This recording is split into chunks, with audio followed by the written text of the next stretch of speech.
എന്താ സുഖം. ഞാൻ എന്തുകൊണ്ട് ഫെമിനിറ്റി ആയില്ല എന്ന് എല്ലാവരും എന്നോട് ചോദിക്കില്ലേ? അതിനുള്ള ഉത്തരമാണ് ഇതായത്.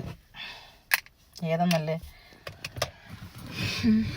ഒരു പെണ്ണായ എനിക്ക് കുഞ്ഞിൻ്റെ കാര്യം, വീട്ടിലെ കാര്യം, പുറത്തെ കാര്യം, സാമ്പത്തിക കാര്യം, ബിസിനസ് കാര്യം, ജോലിക്കാര്യം തൊട്ട് എല്ലാ കാര്യങ്ങളും, ഉപ്പ് തൊട്ട് കർപ്പൂരം വരെ, ഗ്യാസ് തീർന്നാൽ ഉൾപ്പെടെ, അല്ലെങ്കിൽ കറണ്ട് ബില്ല് ഉൾപ്പെടെ, ഓരോരോ കാര്യങ്ങൾ ഉൾപ്പെടെ, പറമ്പിൽ എന്തെങ്കിലും ഒന്ന് ഒടിഞ്ഞ് വീണാൽ ഉൾപ്പെടെ, അങ്ങനെ മൈന്യൂട്ടായതും അല്ലാത്തതുമായിട്ടുള്ള ഓരോ കാര്യങ്ങളും നോക്കി ഇത്രയും വർഷം ഇവിടെ വരെ എത്തിയപ്പോൾ ഉള്ള ബുദ്ധിമുട്ട് എനിക്കറിയാം. പക്ഷേ ഇത് ഒരു 90% അല്പോട്ടെ 70% വീട്ടിലും ആണുങ്ങളാണ് ചെയ്യുന്ന ഈ പണികളെല്ലാം. ഇതേ പണികൾ ഞാൻ ചെയ്യുമ്പോൾ എൻ്റെ ബുദ്ധിമുട്ട് എനിക്ക് മനസ്സിലാവും. അപ്പൊ ഇതേ പണികൾ ഇതേപോലെ ആണുങ്ങൾ ചെയ്യുന്നത് കൊണ്ടാണ് പല വീട്ടിലും പെണ്ണുങ്ങൾ സുഖമായിട്ടും സുഭിക്ഷമായിട്ടും സന്തോഷത്തോടു കൂടിയിട്ടും ജീവിക്കുന്നത്. ഇതേ ബുദ്ധിമുട്ട് തന്നെയാണ് അവർക്കും. പെണ്ണല്ല, ആണാണ് വീടിന്റെ വിളക്ക്. ഉത്തരവാദിത്തം ഏറ്റെടുക്കണ, നട്ടലുള്ള, തൻ്റെടമുള്ള, കടമകൾ നോക്കിയും കണ്ടും ചെയ്യാത്ത, ആണില്ലാത്ത വീടെന്ന് പറയണത്. അങ്ങനെ ഒരുത്തനല്ല ഭർത്താവ് എങ്കിൽ അത് വീട് കരംതിരിയാ.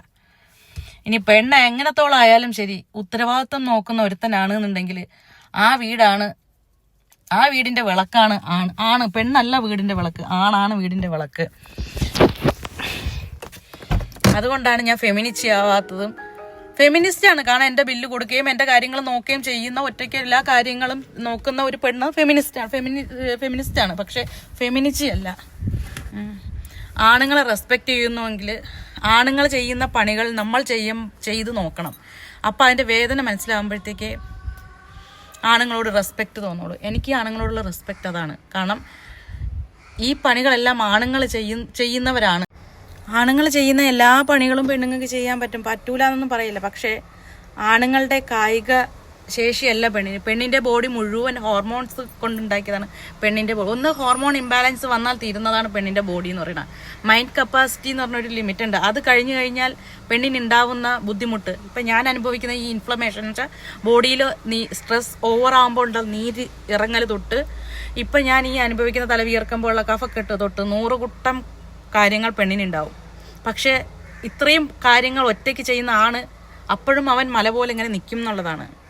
ഒരിക്കലും ആണുങ്ങൾ ചെയ്യുന്ന എല്ലാ പണികളും പെണ്ണുങ്ങൾക്ക് ചെയ്യാം, പക്ഷേ മൈൻഡ് കപ്പാസിറ്റി കിട്ടണം എന്നില്ല. അങ്ങനെ കിട്ടുന്നതെന്ന് വെച്ച് കഴിഞ്ഞാൽ ഈ പുറമേ ഫെമിനിറ്റി എന്ന് നടിക്കുന്ന ആൾക്കാർക്ക് നിരവധി ആണുങ്ങളുടെ പിന്തുണ, പല സാമ്പത്തികമായിട്ടും മാനസികമായിട്ടും ശാരീരികമായിട്ടും സഹായം കിട്ടുന്നവരാണ്. അല്ലാതെ ഒറ്റയ്ക്ക് ഇങ്ങനെ ഒരാളുടെ ഒരു ഷുഗർ ഡാഡിയൊന്നും ഇല്ലാതെ ഒറ്റയ്ക്ക് കഷ്ടപ്പെടുന്ന ഒരു പെണ്ണിനും ഫെമിനിസ്റ്റ് ആവാൻ പറ്റില്ല.